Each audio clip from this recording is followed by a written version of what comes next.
Zanton Cash 6620923, inverted commas fraud. Lebokgang Ligotsi Glatuka, set the transaction aside by way of application in civil court.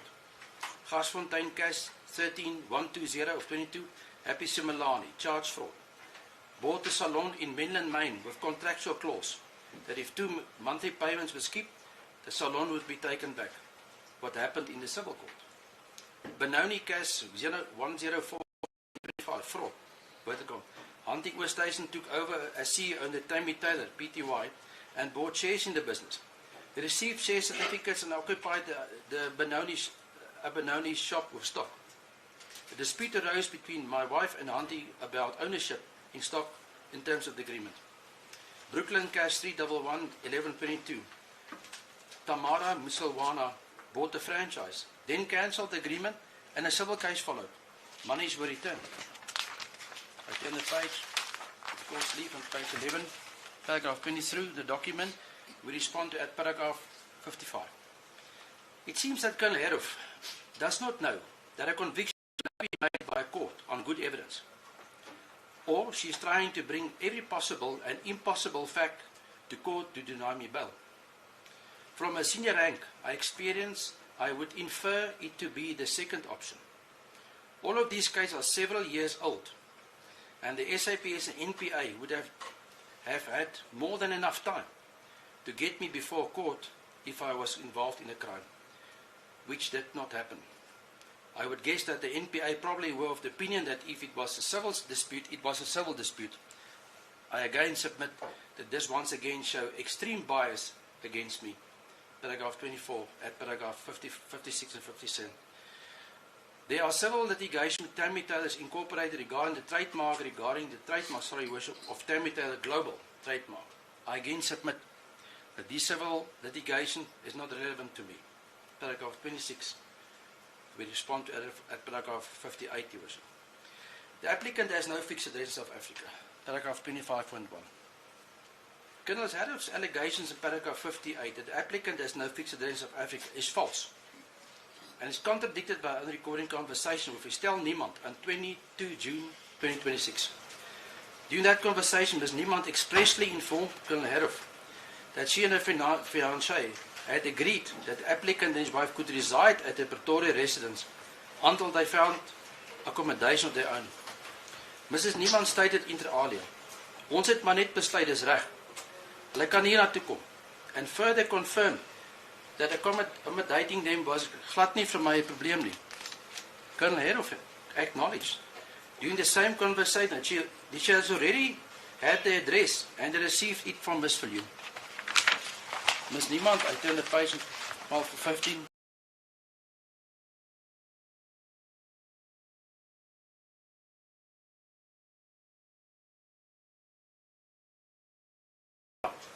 And stated on the oath that the applicant had no fixed address.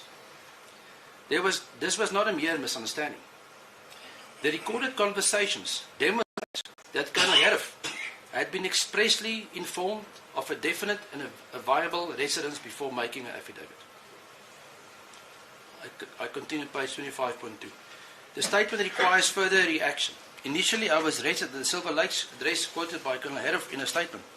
I then rented houses in Silver Lakes and Belly Bignon Street, Silver Lakes 6 Lombardy Estates, Doral Close, Silver Lakes, and about 9 years back, I bought a house in Woodville Estates. During that time, I informed the SAPS each time of my new address, and they were in possession of all of my addresses. I found it very strange. Indeed, that Colonel Herhoff would visit the oldest address of all the addresses for summons. And further, she herself, in paragraph 61, states 3 addresses she had received and known about, and Estelle Niemand confirmed the Woodville Estate address as the latest. On not finding me at an old address where I moved in 2012, Colonel Herhoff sought a warrant of arrest. What did she do regarding the new and other addresses? In the transcription, I just stop. Your Worship, we got the transcription of the recording between Herhoff and the witness in this case. And we will argue that totally disputes what they say, but I'll proceed. In the transaction of the telephone conversation between Estelle Niemand and Colonel Herhoff, She herself refers to the Woodhill address. She therefore knew about the Woodhill address, but decided the old address would serve as an excuse for a warrant if nothing was found there. From my contact with my co-accused, I understand they were not summoned, for which no reason has been given. We will submit legal argument on this. Paragraph 25.3, Your Worship. Colonel Herif also does not mention that on 22 June 2026, my sister Estelle Niemand already informed her of her address, where we would stay as our fixed address. See extract of the telephone conversation between Ms. Niemand and Colonel Herif. Full transcriptions is attached, Annex EN1, attached to E. Niemand's statement, which is attached thereto, which we have transcribed. And our argument is it shows blatant misleading evidence from Colonel Herif, and we'll argue on that later. Then attached on page 13, Your Worship, there is a transcription, extract, Your Worship. We do have the full transcription, but that's, to my understanding, that's an extract, and this goes on page 13 and 15. I will read for the record in Afrikaans, but if there's difficulty, respectfully, with great respect to Your Worship, we will, if necessary, translate this in English, but I'm fully confident. Meneer Herif, gou vir my bietjie aan. Okay, wanneer het Mel vir julle gevra dat Piet by julle sou kom bly? Wanneer was die gesprek, mevrou Niemand? Dit was die 16de Junie. Mevrou Herif, 16 Junie. Mevrou Niemand. Wag, laat ek net kyk watter dag was dit nou. Meneer Herif, dit was mevrou Niemand. Dit was maandag laas week, né, mevrou Herif. Nee, die 16de was tussenby, mevrou Niemand. Die Dinsdag, dit is mevrou Herif, ja. Mevrou Niemand, dis 'n vakansiedag. 24.5.4. This could cast serious doubt on Herif's credibility, to say the least. You turn the page, page 14, the court's leave at paragraph 26, at paragraph 65. She, Estelle Niemand, has not been approached with such a request to stay with her. This is totally untrue and can be checked with the transcription of the telephonic call with E. Niemand. Paragraph 27, at paragraph 67. It is strange, this address was not used for the summons, but the old one. Paragraph 28, we respond to at paragraph 68. The inference drawn by the witness is incorrect, as our place of residence in South Africa was not finalized, and several addresses investigated and at that stage. Cape Town was also a possibility, with a possible employment offered to my wife. Things change, however, and we then focus on Pretoria. At the time of the telephone call between Estelle Niemand and Colonel Herif, it was sorted out with Ms. Niemand, as she told Herif. It's clear from the recording, because the court will see there's no reference about this. Herif denies this, seemingly, which Colonel Herif failed to state in a statement. Paragraph 29. The heading there is interference with witnesses at paragraph 69. If this would be a concern with the state, it may be effectively secured with a bail condition. However, it is, should be concerned with the inference, as can be seen in a statement by my wife, which is attached, where the NPA put pressure on a now deceased accused to implicate me. We will refer to that later. Paragraph 30 at paragraph 73.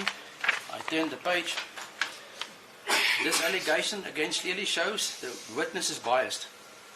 My wife's financial position and what she says or do about it is irrelevant to these proceedings, but shows intention by the witness to throw everything at me, including the kitchen sink, innuendo and character assassination fixed with inferences from parts of irrelevant attack. Paragraph 31. According to Pride's court, to admit me on bail conditions as it deems fit. I then proceed with the court's leave to Annex PV1. This is a confirmatory statement by Estelle Niemand, which we have referred previously, Your Worship. I read, I'd understand Estelle Niemand, do hereby make oath and state as follows. Introduction. Paragraph 1. I am an adult female and the sister of Peter Jacobus Viljoen, residing at Olympus Drive, number 101, Greenwood Complex, Olympus, Pretoria. 1.2. Unless the context indicates otherwise, the facts contained here are within my personal knowledge and true and correct. 1.3. Where I refer to documents or recorded conversations, I do so because I personally received, heard, or participated in them, or because they are attached to this affidavit as annexures. 1.4. I make this affidavit because a number of statements made by the investigating officer and relied upon by the prosecution are, to the best of my knowledge, incorrect, misleading, or inconsistent with the facts known to me. 2. The investigating officer in this matter, Colonel Herif, phoned me on 22 June 2026 twice, and I phoned her back regarding my father's state of health. My phone was set on record, paragraph 17, the first 2 incoming conversations. I had it transcribed and checked the contents and confirmed the transcriptions as a correct presentation of the telephone conversation. Text attached here to EN1 is recordings. Paragraph 3, recorded call with Colonel Ursula Herfoof and Ms. Niemand. On or about 22 June 26, I received a telephone call from Ms. Ursula Herfoof, the investigating officer in this matter. I confirmed the contents of Annex EN1 as that specifically that I told her that the applicant's wife requested a place to stay, and I gave them permission to stay with me at my address prior to this call. I therefore told Colonel Herfoof that the applicant and his wife had a fixed address to stay. 5. My brother's wife was present during the telephone call, third telephone call, not recorded, conversation between Niemand and Colonel Ursula on that day. 6. I explained that he was wearing adult disposable protective underwear. Products was confined to a wheelchair and that his movements are slow and painful. He uses pain medication and had to make use of a medical walking frame. I further explained that our father was a private individual who did not want to wish his private condition to be publicly discussed or placed on display. He does not talk about his prostate issues with his daughters. I do know if he discussed it with. I do not know. Sorry, my apology. If he discussed it with the applicant, my apology, Worship. Paragraph 7. I further confirm that I'm aware of his family members that were also diagnosed with prostate cancer. I turn the page. Court will see there, attached there, on EN1, paragraph 9, page 19, Your Worship, 21, 22, up until page 30, if not mistaken, Your Worship. Yeah, that is the full record of discussion of the investigating officer that was recorded between her and Niemand, which will submit blatantly dispute what the investigating officer put on an oath to Your Worship. This is the actual recording which he refers to.